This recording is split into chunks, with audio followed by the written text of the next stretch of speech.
Good morning, afternoon, and evening, everyone. Thank you for joining us today on a very special webinar that is a collaboration between the Global Panel and the Food Systems for Nutrition Innovation Lab.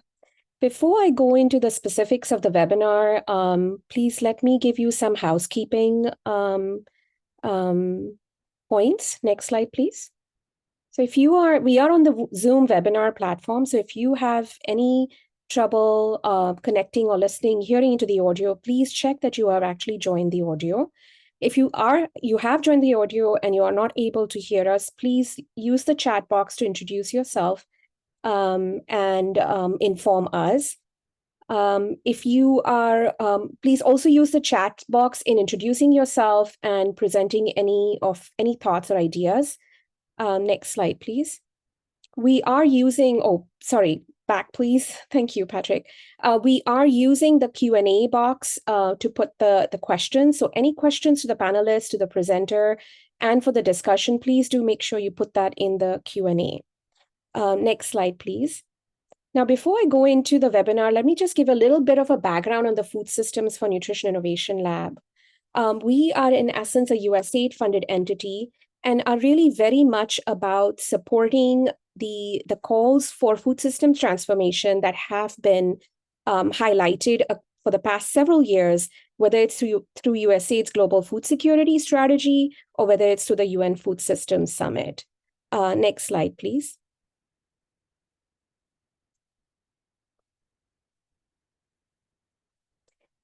As I mentioned, we are a USAID-funded program. It's a 5-year program from 2021 through 2026, and our objectives are to support research and capacity building and generate new evidence, particularly around promising technologies and practices in order to support food systems transformations across different countries in the world. Next slide, please.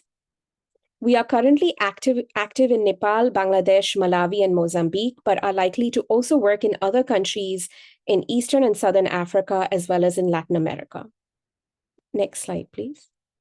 So in essence, the goals of the Food Systems for Nutrition Innovation Lab are to support rigorous research for development, to generate evidence on potentially scalable nutrition-sensitive food system technologies and practices, build capacity in partner countries as well as in the United States to generate new knowledge and support teaching and training around such knowledge, and engage with stakeholders both in public and private sectors, businesses and academics to catalyze scaling and uptake of nutrition-sensitive innovations. Next slide. This is our list of collaborators is large and wide across the entire globe, and we are at Tufts University very, very privileged to lead the Food Systems Lab. Before I go into handing it over into the webinar and introducing the panelists, I just want to take a little moment to sort of highlight the fact that this webinar is coming at a very timely moment following a historic COP28, where there was such a pronounced focus on food, agriculture, and water, as well as significant commitments made towards making our food systems more climate smart. As we all know, in low and middle income countries, there is an urgent need to deliver on hunger and nutrition, as well as on climate change, adaptation, mitigation, and sustainability. Universal access to diets that are affordable, healthy, and sustainable is a prerequisite to deliver on green growth, poverty reduction, and equity. Yet challenges remains in the form of constraints in financial resources, growing debt crisis, and inflation.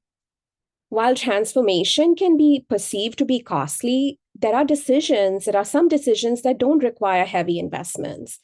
In this webinar, we will be discussing a range of diverse actions that have been put forth, in the latest policy brief from the Global Panel, titled Pursuing Food Systems Transformation Despite Financial Constraints. This webinar, which will focus on the policy brief, will include opening remarks by Mr. Tom Arnold, who will be stepping in for Sir John Beddington, who is unable to join us today, followed by a presentation by Dr. Patrick Webb and a panel discussions with reflections and perspectives from Mr. Tom Arnold, Dr. Onabalu, and Professor Lar. The objective really is to generate discussion around relatively low-cost policy solutions and gain insights and diverse perspectives from you as the wider audience on the conclusions and examples that have been laid out in the brief. The global panel is eager to hear both the challenges to propositions as well as affirmations from relevant global and regional voices. Now, let me just jump in and introduce our illustrious panelists and presenters in this webinar. First is Mr. Tom Arnold, a member of the global panel. He has served as the Irish government's special envoy for food systems from 2021 to 2022. He's the chair of a task force on rural Africa established by the European Commission in 2018, and he's also the former Director General of the Institute of International and European Affairs. He served as the interim coordinator of the Scaling Up Nutrition Movement, as well as the chairman of the Irish Constitutional Convention and the chief executive of Concern Worldwide. He has served on several governmental and non-governmental bodies at the national, European, and at the international level. Professor Patrick Webb is the Alexander Macfarlane Professor of Nutrition at the Friedman School of Nutrition Science and Policy. Until 2005, Professor Webb was the chief of nutrition at the UN World Food Programme in Rome. Today, he is the director of the Food Systems for Nutrition Innovation Lab, as well as serves on numerous task force and global advisory panels, including the high-level panel of experts on the Committee on World Food Security, as a technical advisor on the Global Panel on Agriculture and Food Systems for Nutrition, as well as a commissioner of the ongoing Eat Lancet 2.0 study.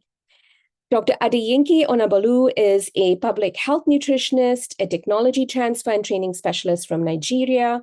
She holds a PhD in international health, a master's degree in food technology with a specialization in food product development.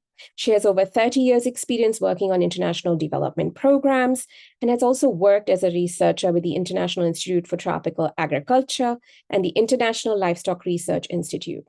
She recently completed her tenure at GAIN as a senior advisor on food security and nutrition, where she provided policy advisory support to the Federal Ministry of Agriculture and Rural Development in Nigeria.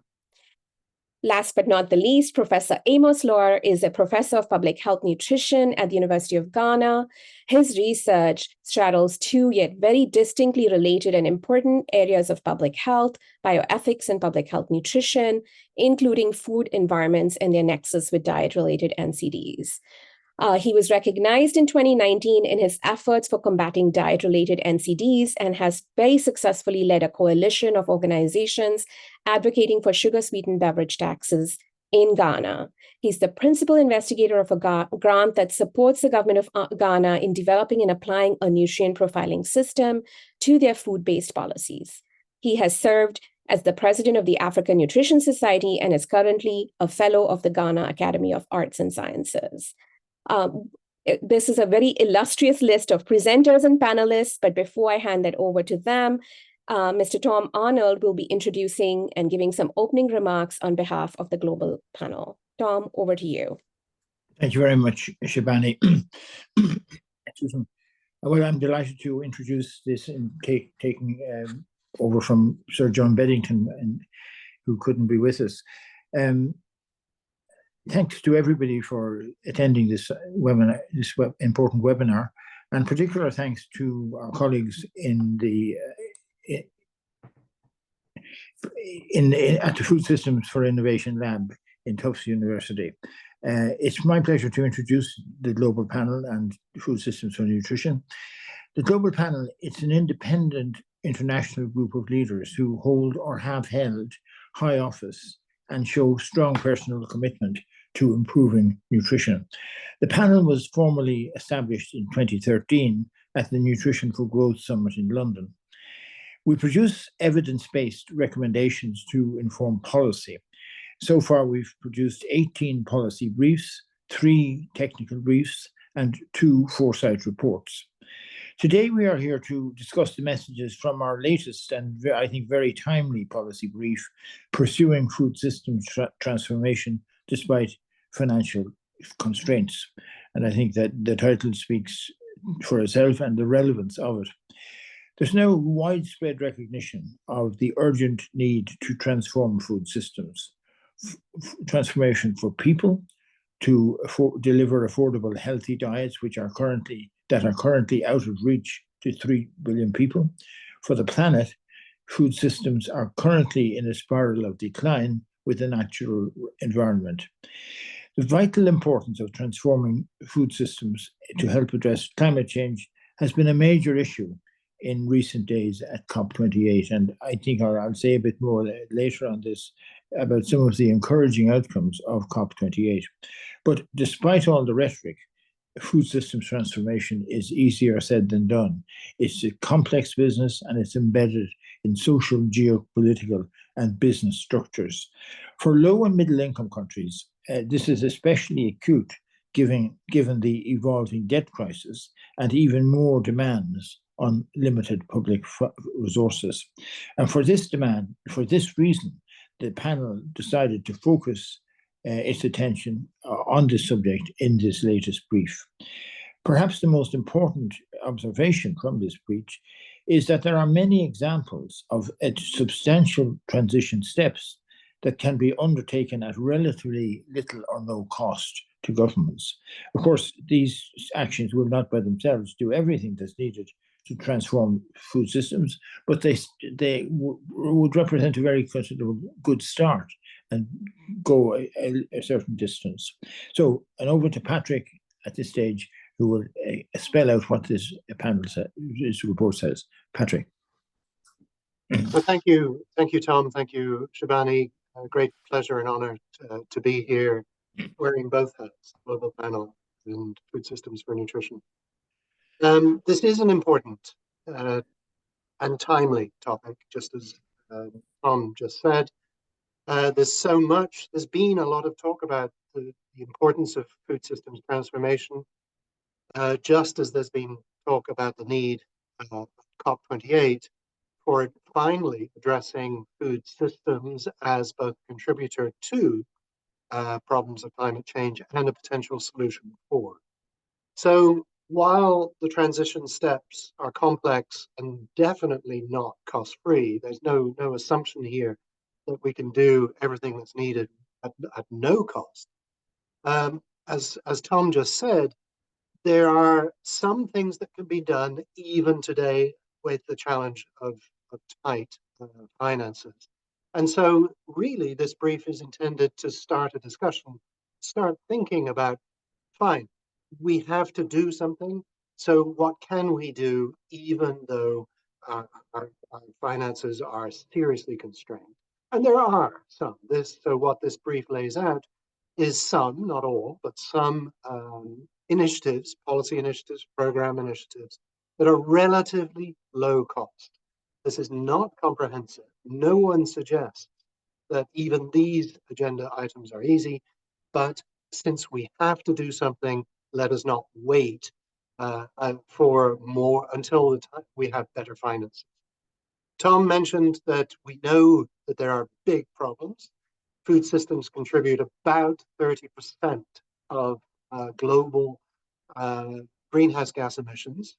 Food systems, that's not just agriculture, but the whole food system from farm to fork, about a third of greenhouse gas emissions, and some of the most damaging ones can be attributed to food systems. I'm not going to go through all this. Food systems are also directly tied to many of the environmental, the biodiversity, the ecosystem threats that we face today.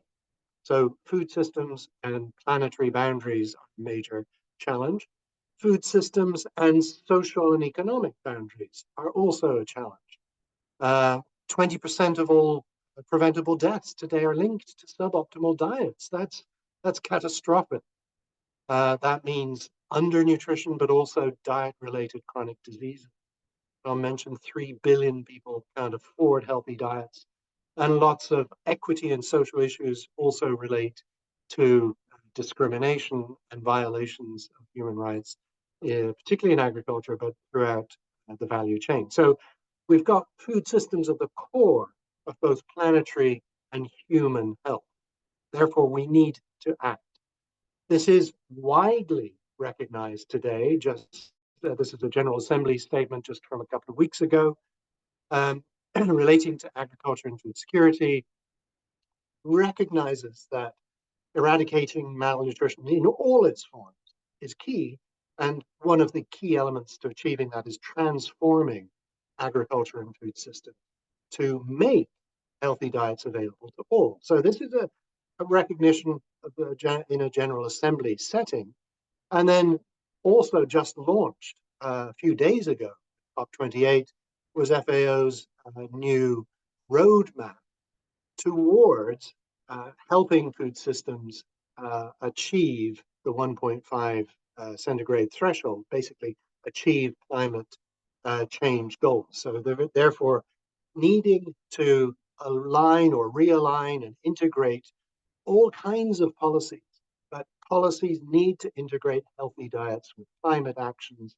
And this is the first time we're hearing this, as Shivani said, in the context of the climate change agenda. Really, really important. Now, many policies do exist, but they're not well integrated, and not all of them seek healthy diets as a multi-win outcome. That is where we need to change. If we're going to address both planetary and human health, we need to focus on healthy diet. Now, this panel, this policy brief, very much focuses on low and middle income countries, particularly Africa, where the financial crisis, the debt crisis is really quite serious. But there is value to action. So we know that transforming just Africa's food system will be quite costly. There's a lot of actions that do require a lot of money, 614 billion within the next 7 years, for example. Some of those resources need to be additional and new. The value of that is, of course, to not just help planetary change and healthy diets, but the value of opening up new opportunities in the value chains relating to food could be as much of as $1 trillion. So we need to do that. But let's come back and focus in on sustainable healthy diets. The series of policies and actions that are required have to be integrated across the food system. That's why we use the term food system. So at the top left, we need to have enough of the right foods made available. So there is a production dimension here, but it can't just be focused on the major cereals. It has to include nutrient-rich foods, fruits and vegetables and legumes, and animal source foods and dairy and so on. The second top right quadrant means those foods need to be physically accessible. So we need less food loss and waste. We need more efficiency in the value chains, innovations in drying, storage, packaging, distribution, and so on, to make those foods actually there in the marketplace for people to be able to buy. The bottom right is the economic accessibility, the affordability, right? So if 3 billion people today cannot afford a healthy diet using local prices in local markets, then we have a serious affordability issue. That doesn't just mean shifting relative prices of nutrient-rich foods versus calorie-dense foods and ultra-processed foods. It means raising the purchasing power of everyone, but particularly for households. And then the bottom left quadrant is making a healthy diet a desirable choice. It can't be assumed. It has to be supported, catalyzed, so that consumers are empowered to make healthy choices. So these things all need to be integrated. And there are 5 categories of action that this policy brief focuses on that are going to be the last few minutes of my presentation, focusing on these 5 dimensions. There could be more to add, but let's just start. And I'm not going to go through everything that is in the policy brief because obviously you can read that. Just want to highlight some of the issues. So the first one is governance. Governance of food systems has been a talking point for a long time. Governments, the public sector, have largely left the governance of food systems beyond agriculture to the domain of the private sector. That has to change. There needs to be greater coherence, not just across government ministries and actions, but between public and private sector action. So there needs to be a focus not just on agriculture or the production of cereals or cash crops. We need to be thinking about the entire food system with policy actions integrated across public and private sector. There also needs to be, and there's growing evidence around the world, that empowering sub-national regional authorities and city authorities to take responsibility, active responsibility for transition actions can be quite effective. So what should those be? How can they be catalyzed? How can they be enhanced? Ultimately, governance also is about do not think the long term. Don't let current crisis, debt crisis, the COVID crises, humanitarian crises, don't let them derail long-term goals of food systems transformation. Very easy to say, but it's really important to keep those long-term goals in mind to manage effective transition towards the end result. The second is public resources, government resources. Some of the resources need to be reviewed and repurposed and leveraged, right? Subsidies, tariff protections, tax returns can all be rethought in terms of how much do they support universal access to healthy diets or not. And where not, can they be repurposed, shifted in their focus to be better supportive and net cost neutral to the government of these transformation goals. Leveraging the power of public procurement. In many countries, public procurement for safety nets, for school meal programs, targeted transfers, and so on, can go beyond simply delivery of calories or reducing the cost of calories, but to enhance access to and consumption of nutrient foods. We absolutely need to embed healthy diets into all strategies.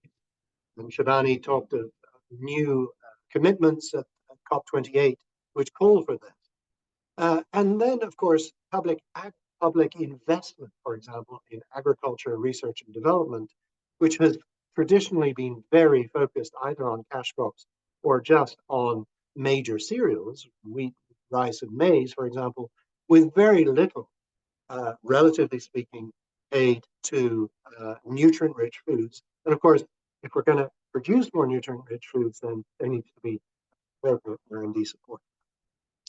The third is business or private sector resources.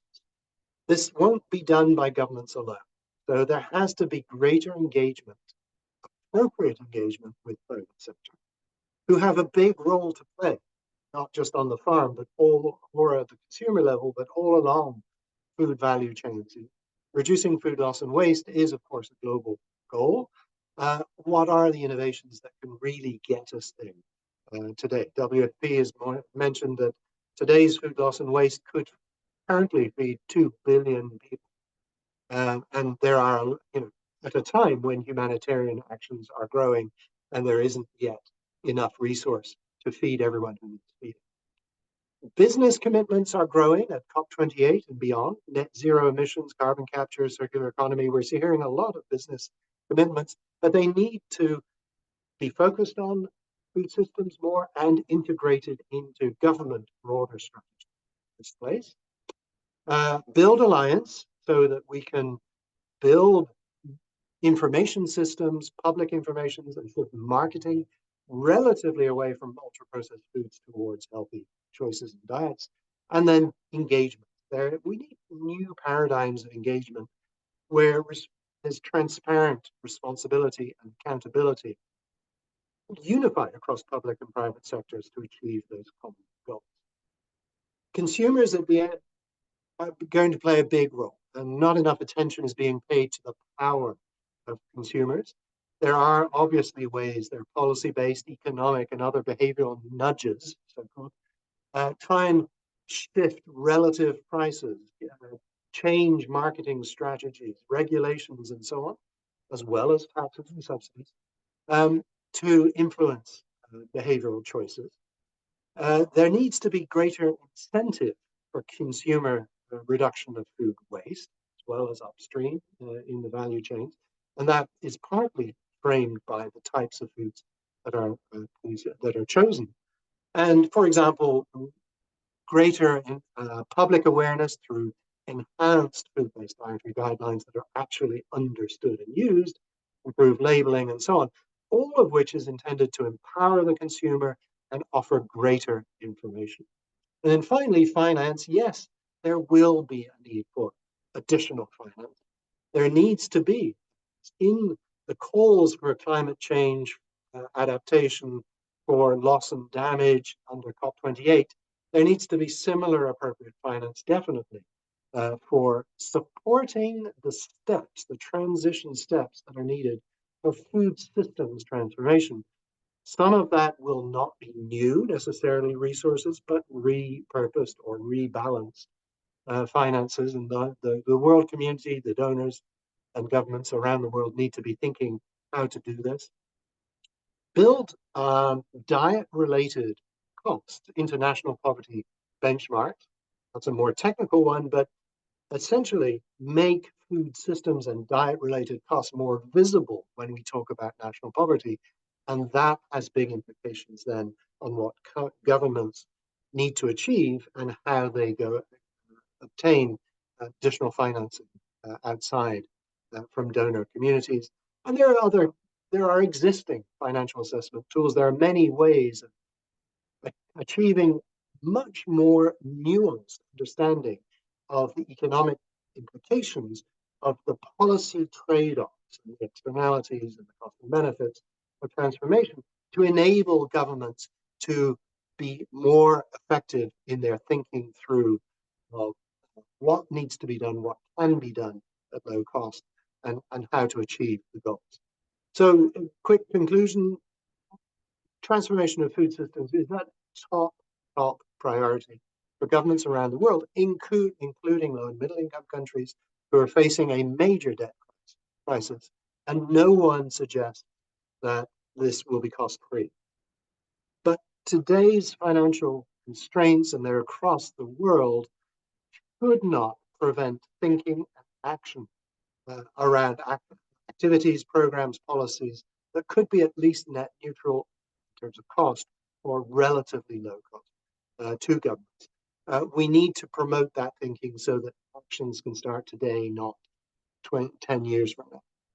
Many of the actions intended for food systems transformation offer multiple gains. By changing food systems, we can achieve planetary health, we can achieve human health, we can achieve more new and jobs, we can achieve greater equity, right? So it's not about continuing siloed actions. The actions that need to be pursued in food systems transformation will help the COP28 agenda, will help the SDG agenda, and so on. We need to think systemically, and we need to think about multi-win options, some of which will be relatively frustrating. So with that, I will stop.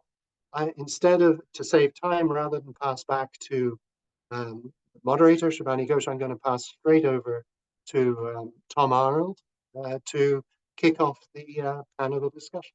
Over to you, Tom.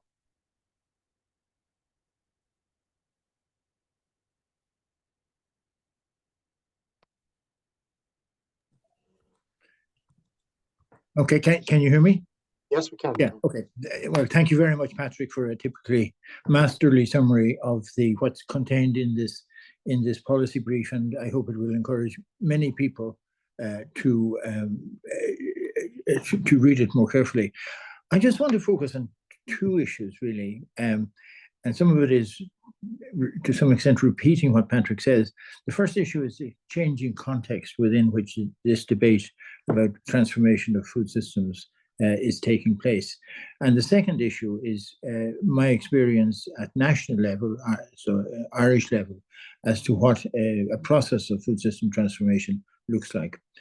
The first thing is that we really do have to recognize, and I'm sure many people on this call would recognize, the significant shift in context in recent years and the positive shift about the topic of food systems and how to change them. Proper place has to be given to the work done in preparing for the Food System Summit in 2021. And the outcome of that, the commitment by over 100 countries that they wanted to embark on their own, what they call national pathways for food systems transformation. But what has happened at the COP is really very much a further progression of this positive context. The first thing is this what's called the Emirates Declaration on Sustainable Agriculture, Resilient Food Systems, and Climate Action. And what, in essence, that is committing to is that policies for food and policies for climate have to be much more integrated than they have been in the past. Now, that's not necessarily an easy task, and I think we're all going to learn by doing, but that's the essence of what this Emirates Declaration is about. And as of now, 158 countries have signed up to this. And the other thing emerging from COP is, and Patrick briefly touched on it, is the FAO project to achieve the pathway, the roadway, the pathway to achieve the 1.5 degree target and zero hunger. Now, there's a lot more in that than is just in those words, a lot more detail. But I think it's a very significant project, but it shouldn't be seen as different from the others. It should be seen as a new framework for achieving what the Food System Summit sought to achieve, and now what the Emirates Declaration seeks to achieve. And I think there's an important time frame on this as well, in that in 2 years' time, Brazil will be hosting the COP30, and that will provide a very useful time frame and focus to work towards both the FAO objective and, as part of it, the Emirates objective, the Emirates Declaration. Now, just all of these things, ultimately, we can have big international declarations and commitments, but they have to be implemented at national level.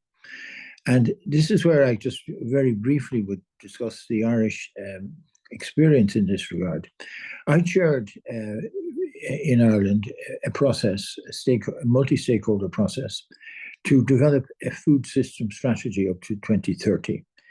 We did this over an 18-month period, 2021, 2022, 2020 and 2021. And the conclusion of it was a commitment that Ireland would like to seek to be a leader, an international leader in sustainable food systems. And we spelled out the policy measures which we felt was necessary to achieve that over the coming years. But events don't stand still. And some of the objectives we set out have been, to some extent, bypassed by new circumstances. For example, the government adopted a much more ambitious climate policy than was in place when we finished the document. So I think national strategies, even if they are in place, have to be flexible enough to adopt or to deal with changing circumstances.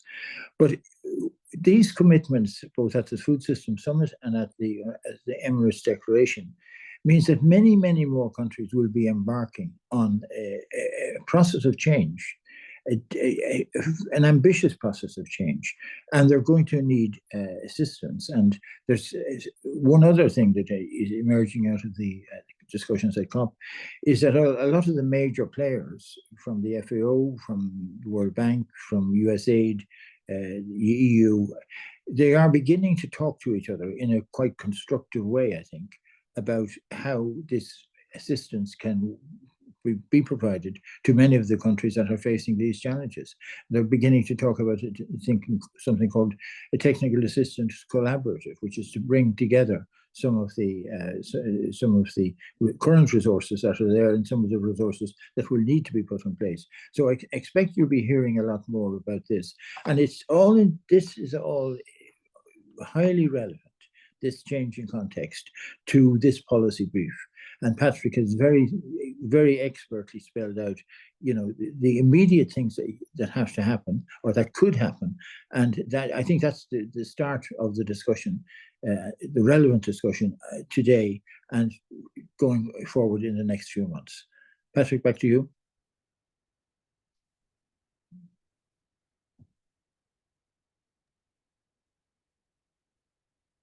I think Shibani, right? To take Yes. over? Shibani, okay. Yes, thank you, Tom. I think we will head straight over to Dr. Adiyenke. Dr. Adiyenke, would you please put your camera on and provide us your reflections on the policy brief and Patrick's presentation? Over to you. Yeah, thank you very much, everyone, for being here. Reading through the policy brief, I realized that particularly in Nigeria, we're doing quite a lot of the things that are recommended, but maybe we have not been able to articulate them as articulated in the policy brief. And reading it has helped me to look at all the things we've been doing since the UN Food Systems Summit, and actually plan to touch on 3 of the priority actions. I mean, 3 of the 5 categories of actions that were prescribed in the policy brief. The first one I'd like to touch on is improving governance of food systems, like was articulated by Patrick. Most countries pay more attention to improving agriculture and the rest. But in recent times in Nigeria, especially with our preparation for the UN Food Systems Summit, we have been able to set up a task force to guide the implementation of the food systems transformation pathways that we developed for the country. And also, what we have done in recent times is following the development and launch of the Global Food Systems Dashboard. We realized that for Nigeria, having just one point of data to describe the food systems was not going to work for us because of the diversity of the country. So we went ahead and developed a subnational food systems dashboard. The Global Alliance for Improved Nutrition supported the government to do that. And currently we have information on 99 indicators that cuts across the domains of the food system.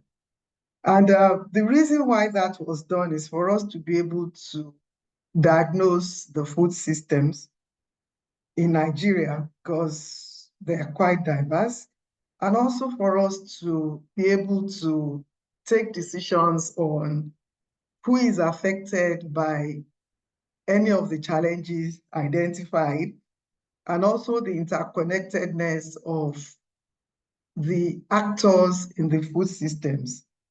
And currently, the Federal Ministry of Agriculture and Food Security is the owner of the dashboard. But then there is a stakeholder advisory group that cuts across disciplines and sectors that will be responsible for the governance, so to say. It's the National Bureau of Statistics that has responsibility for national data that will be responsible for updating the dashboard from time to time.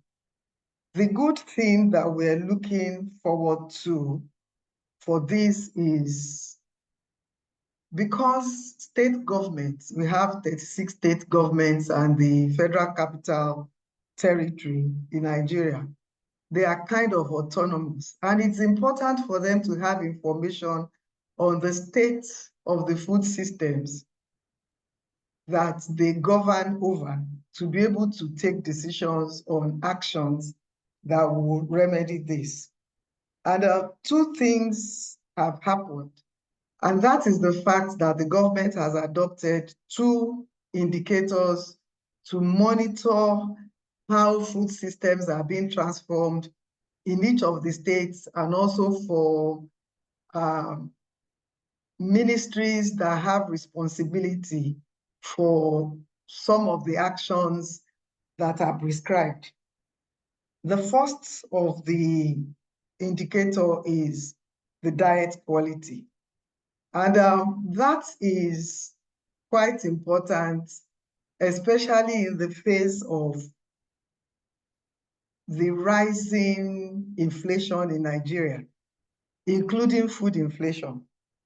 And also the fact that quite a lot of people, for the social report, it was said that maybe 91% or 93% of Nigerians could not afford a healthy diet in 2021.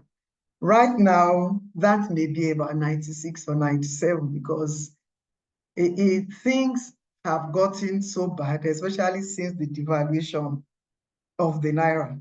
So we are hoping that when state governors come together, because there is a forum of governors where they have nutrition indicators and they have this kind of dashboard where they are told what is happening.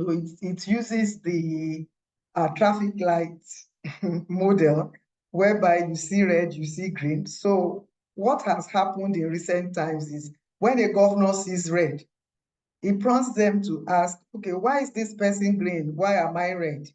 And then people are able to give them information on, this is why you are red, and these are the things that you can do. So that by the next time the dashboard is being updated, maybe there will be a change. And the other indicator is the costs and affordability of healthy diet. And that is really because in recent times, this present administration declared a state of emergency on food security in Nigeria. And the cost and affordability of healthy diets, now I'm going to leveraging governmental resources. The National Bureau of Statistics normally every month collects food prices in markets across all the states of the Federation and the Federal Capital Territory. And those food prices that are collected are used to compute the consumer price index and also food inflation. We have been able to work with food prices for nutrition to use the same food prices to compute the costs and affordability of healthy diets. The first publication will be made in December, and this was also midwifed by GAIN, but the government staff are the ones that have been taught to calculate, and then they'll be the ones to publish on the website of the National Bureau of Statistics. But for the first few months, there will be press conferences just to let people know the utility and the value of this indicator, and also how they can use it to plan to transform the food systems. And going forward, the support that is going for that is for 1 year, during which period the government, between the Federal Ministry of Agriculture and Food Security and the National Bureau of Statistics, they would have been able to put it there will be a budget line for that, for the budget of the National Bureau of Statistics, so that they are able to do this without support from any development partner or the rest. And then the third area I would like to comment on is the harnessing the power of consumers to drive change. Many of the things that we have hitherto ignored in the country are the things that are now becoming important, especially in the wake of reports from the National Food Consumption and Micronutrient Survey that has given data to show that we have not really improved in addressing malnutrition in Nigeria, including obesity, overweight, micronutrient deficiencies, and the rest. So we are working on two things: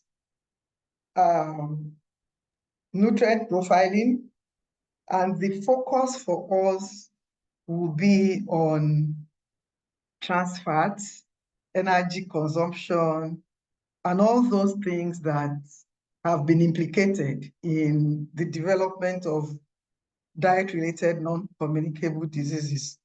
The second thing that we are currently working on is food systems-based, food-based dietary guidelines. And that we are working on with FAO.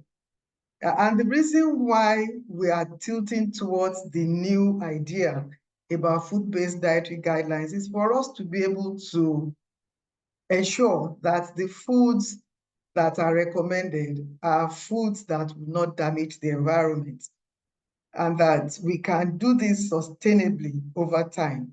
And the third aspect of that I want to talk about is Dr. Adeyinke, if you yes. don't mind, could we have you wrap up so we can have Professor Lara come in as well? Okay. The last part is just about preventing food loss and food waste, and that is that by promoting the use of controlled temperature storage in markets and the rest. So I'll stop here. Thank you. Thank you, and I appreciate and apologize. I want to give us a little bit more time for discussion. So, Professor Lara, I'm going to hand it to you, looking at the time. So, if you don't mind, there's a lot of great questions coming up. So, I'd love to have the panelists and Patrick come back on. So, please, over to you. Thank you very much. First of all, permit me to extend my appreciation to the Food Systems for Nutrition Innovation Lab at Tufts University and the Global Panel for the work that they do and for organizing this important webinar, particularly the Global Panel for their pioneering work in the food environment and food system space. I and several others have followed their work with keen interest. As Tom noted, they have produced many relevant policy influencing policy briefs, 18 of them, as Tom indicated, all of which I have used. And so thank you for doing that. I like all of them, but I like this particular policy brief that we are discussing even more. And I say so because, financial constraints, the world over Africa and the globe have faced financial constraints. They are facing financial constraints and would continue to face financial constraints. And so it just doesn't make sense for anyone anywhere to say, let's wait to address those constraints before we think about, pursuing food systems transformation. That would be saying that we would never pursue it. And so that is why I like this particular policy brief. Thankfully, as Patrick noted in his presentation, the drafters of the policy brief have articulated that there are some of the actions that we need to use to transform our food system that are not resource intensive. They noted there are some that can be cost neutral and others that are low cost. This is something our friends at the Rockefeller Foundation sometimes refer to as, nutrition positive, budget neutral, food system transformation actions. And others even would be nutrition positive, but also budget positive. Patrick talked about the fact that if we improve governance, if we refocus foods, policy agendas from focusing on just production, and talking about production of what? Are we producing to feed or producing to nourish human beings? Are we producing within planetary boundaries? if we refocus our food systems policies and therefore governance to produce to nourish humans and within planetary boundaries, these are things that we can achieve with low cost if you do the true cost analysis of them. Second, he talked about the fact that there's a need to empower, subnational and city level authorities so that they are able to assume practical responsibilities. An example I can share with you in question is where in settings where national level policies are the only policies that are developed and then are implemented. Sometimes governors at the lower levels are constrained. They are ready to act, and it takes time for those national level policies to be developed. And so it slows them. So if we empower subnational levels to come out with even bylaws, which may not take a long time to enact, and then implement them, for example, zoning laws, the benefit of these wouldn't require additional resources. So that is two. The policy brief also talks about the fact that there's the need for us to repurpose, but also reprioritize and leverage governmental resources, not just again for production, but the entire food system. He talked about the fact that if you take, for example, public food procurement, our governments and every government all over the world procures resources, including food. Just imagine us getting school feeding procurement right, procurement for hospitals, procurement for government agencies right. The impact on food systems, on food environment, and therefore our health is glaringly clear. And these are not things that we need additional resources, to implement. The policy brief also makes clear the need for us to harness one policy, but also consumer powers. And I would add, talking about policy, the law is a tool that is now recognized that we can use for food systems transformation. We're talking about, legal determinants of health here. In the same way, the commercial actors and their activities are also being seen lately, to impede some of these actions that we want to. And so commercial determinants of health, I think that once addressed could also, contribute to addressing this problem without additional resources. And we have argued, for example, that if governments everywhere would leverage legal determinants of health, address commercial determinants of health, but also consumer power, as Patrick noted, and therefore come out with, for example, comprehensive policies that inform and empower consumers, policies that guide and influence, actions of consumers, policies that incentivize consumption of healthier food, and at the same time discouraging consumption of unhealthy food. There's a possibility that food environment actors would make other immediate or strategic decisions that would lead to, reduce availability of unhealthy food whilst, availing healthier food. And so just to wrap up, that is one thing that Ghana as a country over the past couple of years has been working on. Ghana is currently developing a nutrient profiling system and a set of 4 food-based policies. We refer to them as double-duty food-based policy bundle, which we believe, once implemented, could contribute to addressing some of these food systems, food environment-related challenges. And so the authors of these policy briefs have spoken. I believe they have spoken their truth, that it is possible to pursue food systems transformation in the midst of these financial constraints that all of us, all countries are facing. But it is even truer for those of us in the lower middle income countries, such as Africa. And so for me, I'm very pleased that the Global Panel has produced yet another policy, impacting policy brief that we can add to our arsenal, and would use that for our policy engagement, would use that for advocacy, as well as scholar activism. Over to you. Thank you so much, Amos, for keeping to the time. And just to remind everybody, we do have until 10:15, so we're a little short on the discussion period, but I would like to ask all panelists to come back on. There has been a lot of questions that have come up in the Q&A.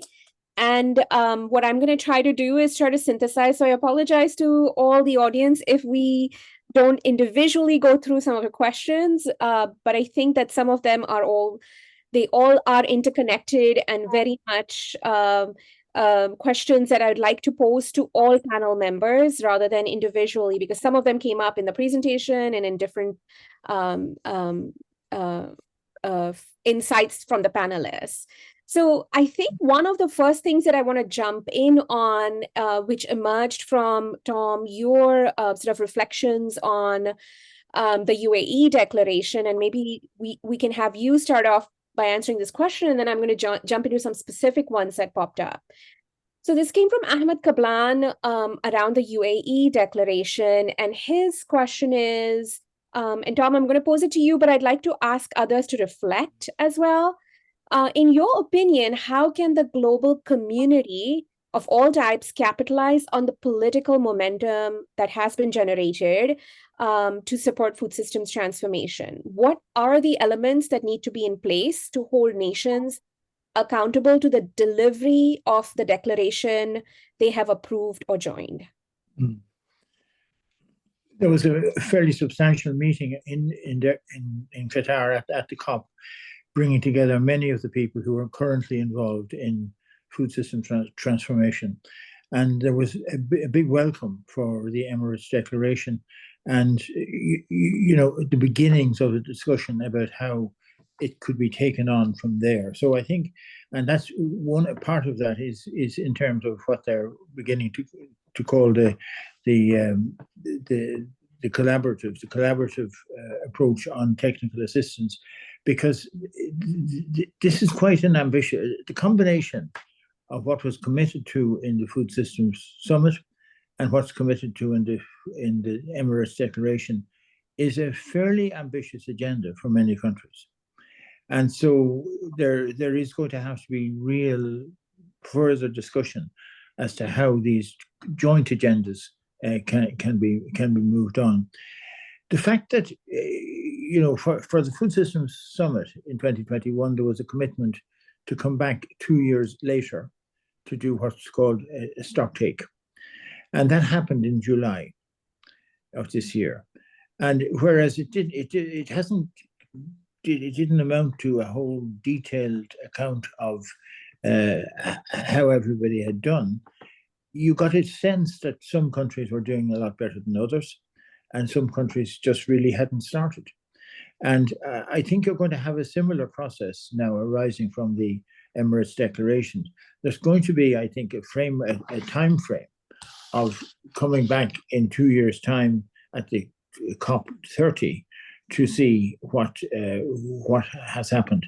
And this, at least, even if there aren't formal arrangements for accountability, you've got the opportunity for countries to demonstrate progress and what are the lessons from that progress. So I think that's the sort of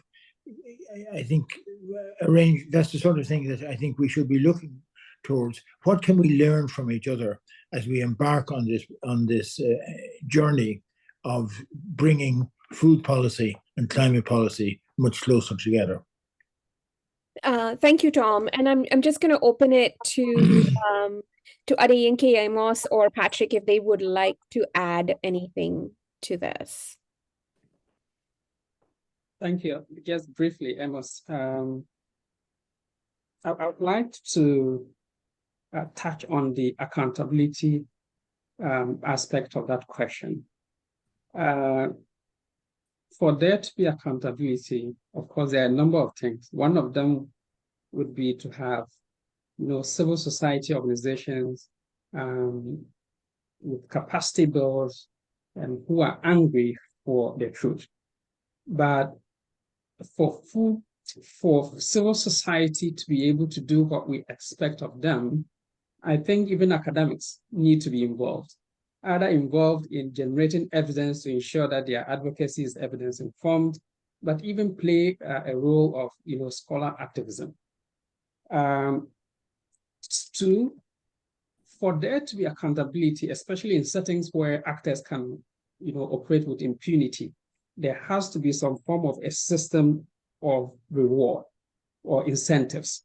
And so that could be, for example, naming and shaming is a form of reward, or naming and praising, as Adinka noted in Nigeria.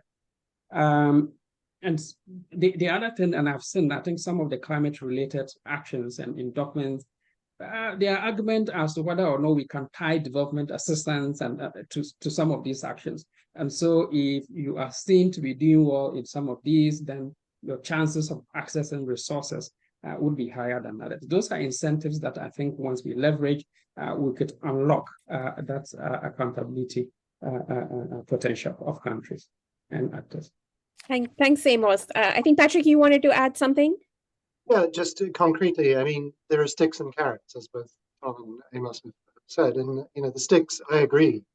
One question was about the role of civil society, and I think holding governments accountable is one of those. And I think, and Amos knows well, that the paper is about to be published in Nature of Food from the Food Systems Countdown Initiative, which is a scholar activity to try and track globally government's progress in this space.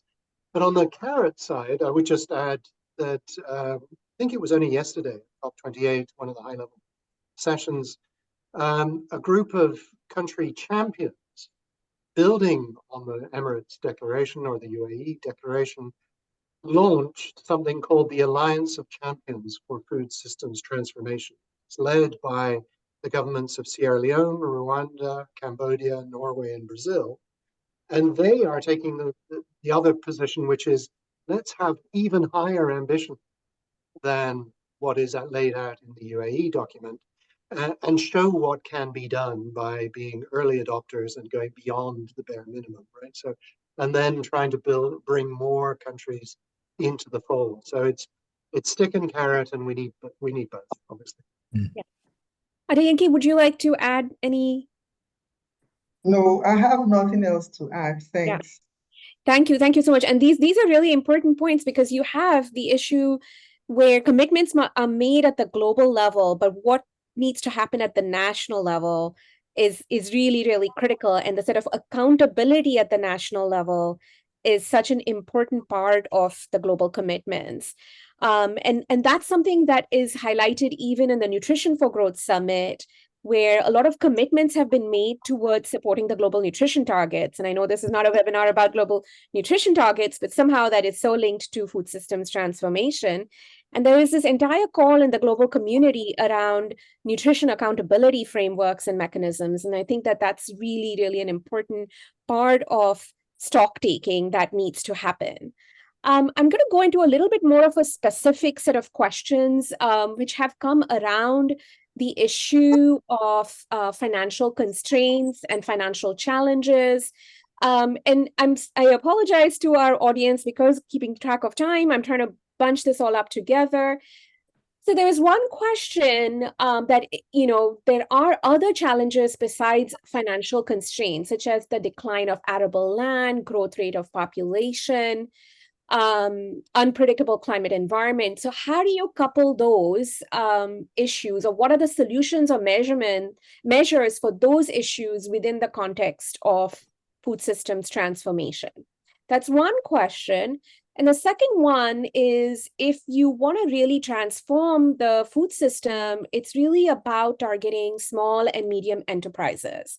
And they face enormous challenges in accessing finance.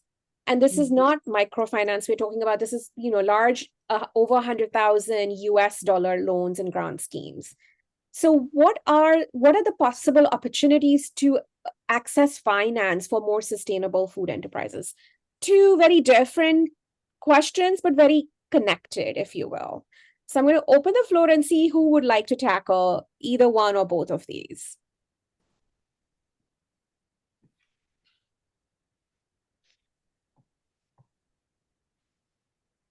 I could start, and then my colleagues can join. The first question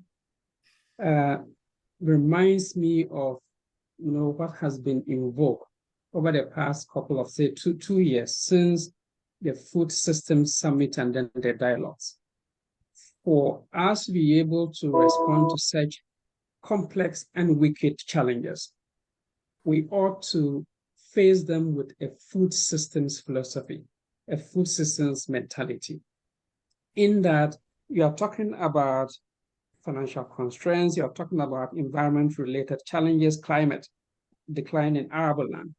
If you attempt to address these just by focusing on one, in other words, you're not adopting a food systems approach, you're going to soon realize that that problem has been solved, that another problem has been generated. And so if we have to address these and address them, I believe, sustainably, it will be good for us to adopt a system-wide approach where, you know, resources are mobilized and all the challenges are addressed concurrently. I think that could be a start. Patrick, any?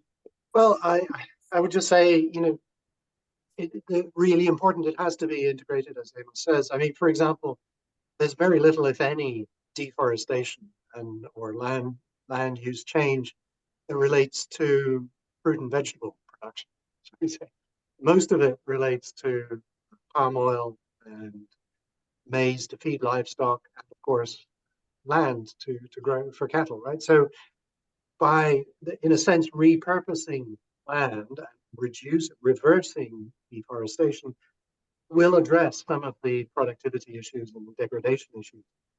But at the same time, repurposing land to be used to grow the crops that need to support healthy diets and are often value added. They bring greater value than cereals.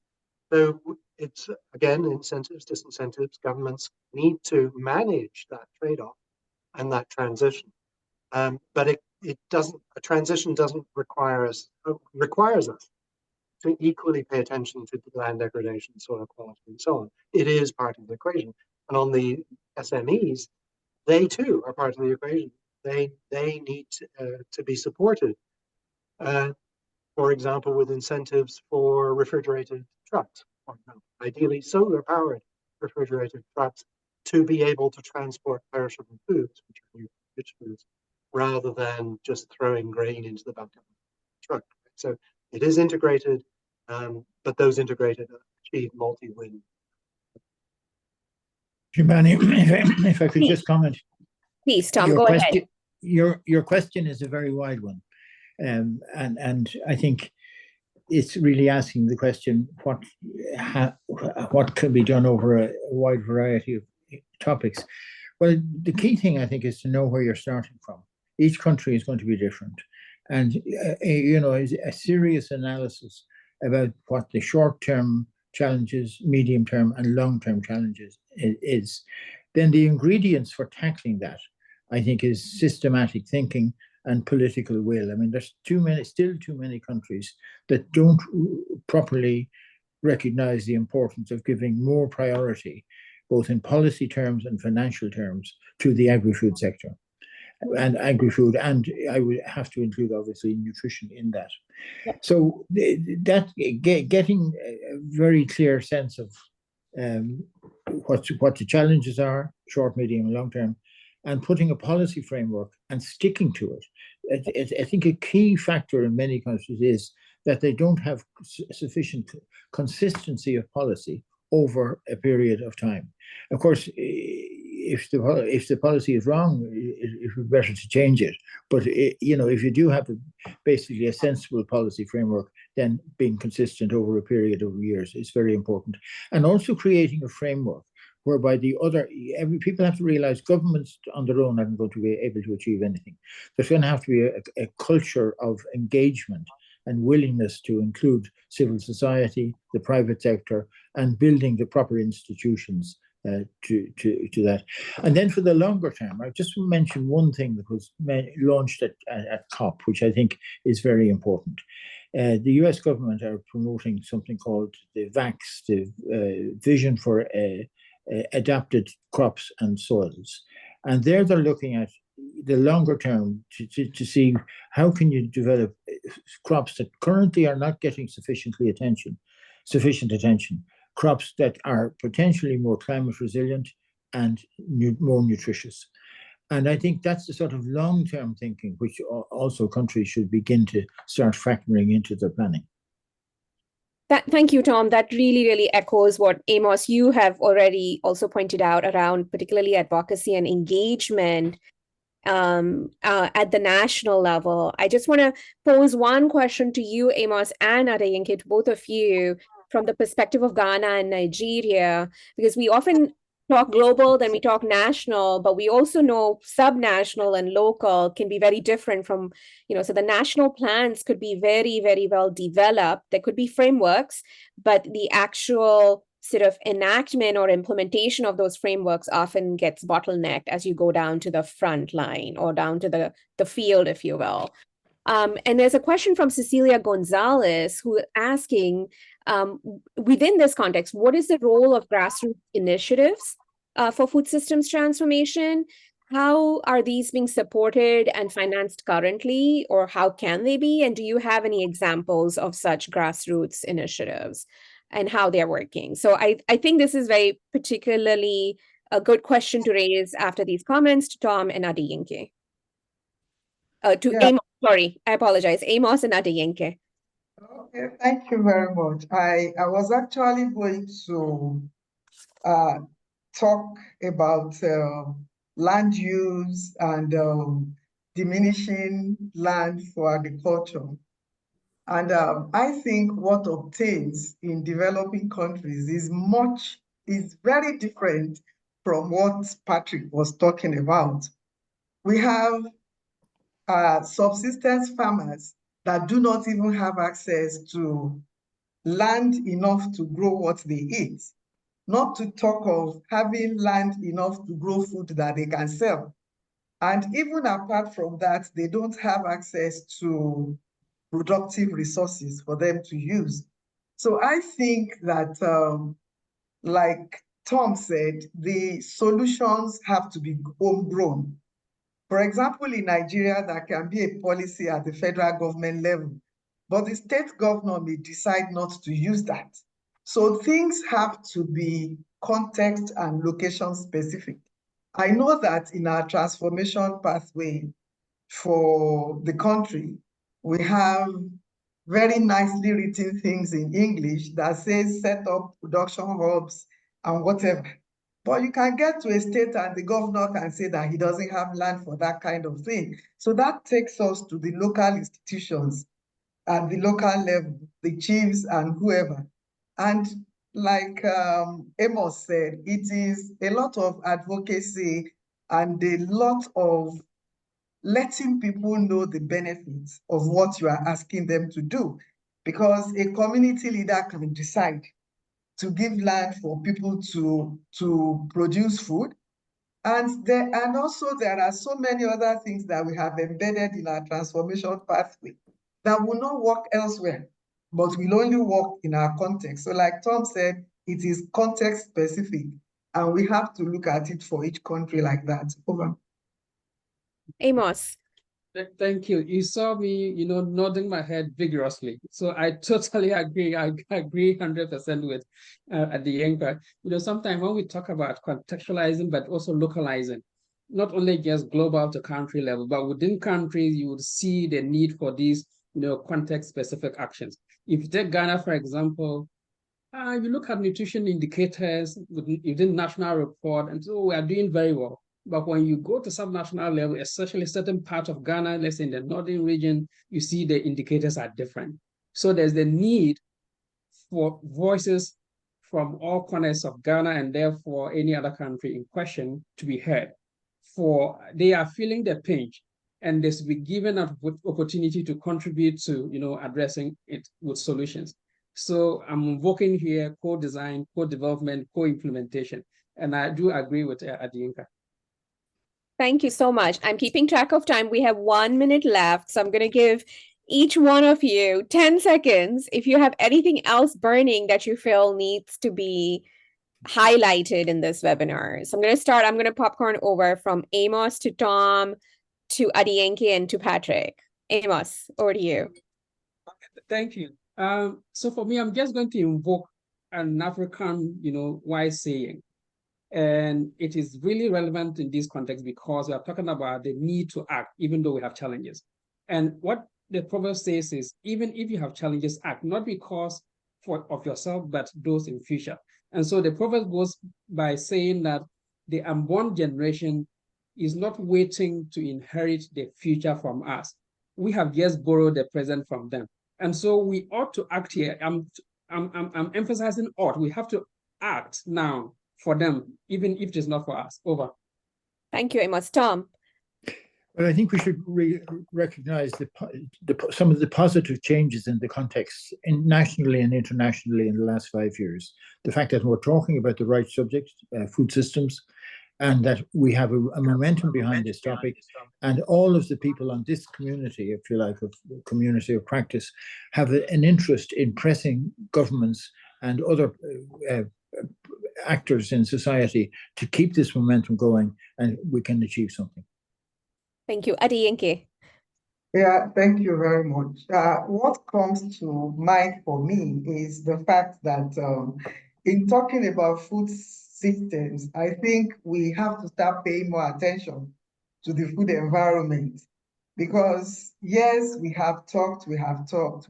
would improve agriculture, do this and do that. But then if what is available within an environment does not support improved nutrition and all the rest, what do we do? And the second thing I want to talk about is the issue of accountability. Because I was trying to think through, do we even have metrics, or what are we measuring when we are talking about, when people go back to say, we have done this?